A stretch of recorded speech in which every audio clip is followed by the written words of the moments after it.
अस्सलाम वालेकुम।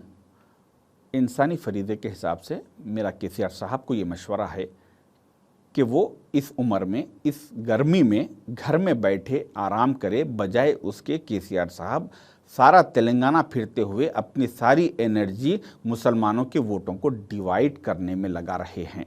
क्योंकि रिसेंटली उन्होंने एक महबूब नगर के जलसे से खिताब करते हुए कहा, जहां से कांग्रेस के कैंडिडेट वंशी चंद्र रेड्डी साहब कॉन्टेस्ट कर रहे हैं, वहाँ के लोगों ने ये तय कर लिया है कि अब की बार वंशी चंद्र रेड्डी साहब को ही जिताना है। तो केसीआर साहब सोचे कि अगर मैं कुछ मेरी कोशिश करके मुस्लिम वोटों को डिवाइड कर दूं तो हो सकता है कि बीजेपी का कुछ फ़ायदा हो जाए। इस हिसाब से केसीआर साहब वहाँ पहुँचे और एक जलसे से खिताब करते हुए कहा कि मुसलमानों, पिछले 10 सालों से हर साल रमज़ान में मैं मुसलमानों को कपड़े, तोहफे तकसीम किया करता था, मगर इस बार कांग्रेस आने के बाद मुसलमानों को तोहफे देना बंद कर दिया गया है। हर रमजान में मैंने हमारे गरीब मुसलमान भाई और बहनों के लिए तोहफा भेज रहा था। क्या इस बार रमजान में तोहफा मिला? क्यों नहीं मिला? क्या वजह है? इसके पीछे कौन है?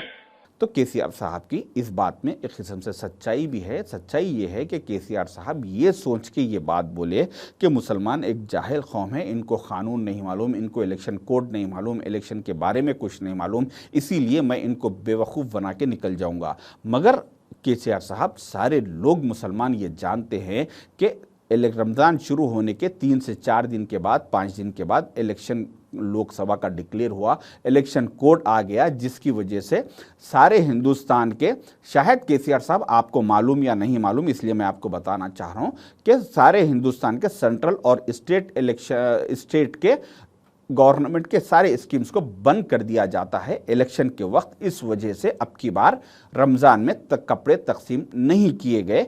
आपकी इन बातों में मुसलमान बेवकूफ़ बनने वाले नहीं हैं। मुसलमान सारे लोग ये जानते हैं। और तेलंगाना के चीफ मिनिस्टर रेवंत रेड्डी साहब ने ये कहा कि जैसे ही इलेक्शन कोड ख़त्म होगा, उसके बाद बकरीद की ईद से पहले पहले तेलंगाना के सारे मसाजिदों में तोहफे, कपड़े तकसीम किए जाएंगे। मगर वो कपड़े नहीं जो पिछले 10 सालों से 100-200 रुपए के कपड़े जो तकसीम किए जाते थे, वो नहीं, बल्कि अब की बार अच्छे से अच्छे बेहतरीन क्वालिटी के कपड़े तकसीम किए जाएंगे। रहा सवाल दूसरा, जो कांग्रेस ने 6 गारंटीज़ का जो तेलंगाना के असेंबली इलेक्शन में वादा किया था, वो जैसे ही इम्प्लीमेंट हुए तो उसके बाद सारे तेलंगाना से करीब 40 लाख अप्लीकेशंस आए। तो गवर्नमेंट के ऑफिसर्स वो एप्लीकेशंस को सिस्टम्स पे अपलोड कर रहे थे, उनकी सारे डिटेल्स एंट्री कर रहे थे। उसके चंद दिनों में ही सेंट्रल इलेक्शन आने की वजह से इलेक्शन कमीशन ऑफ इंडिया सारे गवर्नमेंट के स्टाफ को अपने इलेक्शन के काम में लगा दिए, जिसकी वजह से कुछ लोगों के जिसके डिटेल्स अपलोड हो गए उनको 200 यूनिट करंट फ्री मिल रहा है और गैस सिलेंडर 500 रुपये से मिल रहा है और 2500 औरतों की, जो लेडीज़ को, ख़वातीन को पेंशन दिया जाएगा। ये सारे स्कीम्स कुछ लोगों को मिल रहे हैं और कुछ लोगों को मिलना बाकी है। जैसे ही इलेक्शन ख़त्म होगा, इसके बाद सारे लोगों को, जितने लोग अप्लीकेशंस दिए, जितने लोग एलिजिबल है, उन सारे लोगों को हर किसी का करंट 200 यूनिट फ्री किया जाएगा, गैस सिलेंडर 500 रुपये दिया जाएगा। ये सारे वादे कांग्रेस के पूरे किए जाएंगे ये इलेक्शन होने के बाद में।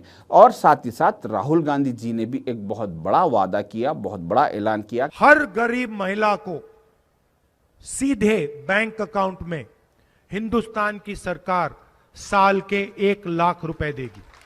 जैसे ही सेंट्रल में कांग्रेस की गवर्नमेंट बनेगी, उसके बाद जितने भी बिलो पॉवर्टी लाइन के लोग हैं, यानी वाइट राशन कार्ड होल्डर के लोग हैं, उन सारे लोगों को, हर घर से एक खवातीन को, एक औरत को सालाना 1 लाख रुपए गवर्नमेंट की तरफ से, सेंट्रल गवर्नमेंट की तरफ से उनके अकाउंट में ट्रांसफ़र किए जाएंगे। हर साल, हर महीना 8,500 रुपये दिए जाएंगे। क्योंकि राहुल गांधी जी को भी जिद है कि जिस तरह से नरेंद्र मोदी जी ने पिछले 10 सालों में अपने 100 दोस्तों को सारी हिंदुस्तान की दौलत बांट दी, उस तरीके से राहुल गांधी जी ने भी ये तय किया है कि मैं 100 करोड़ भारतीयों में हिंदुस्तान की दौलत बांटूंगा, उनको अमीर बनाने की मैं कोशिश करूंगा।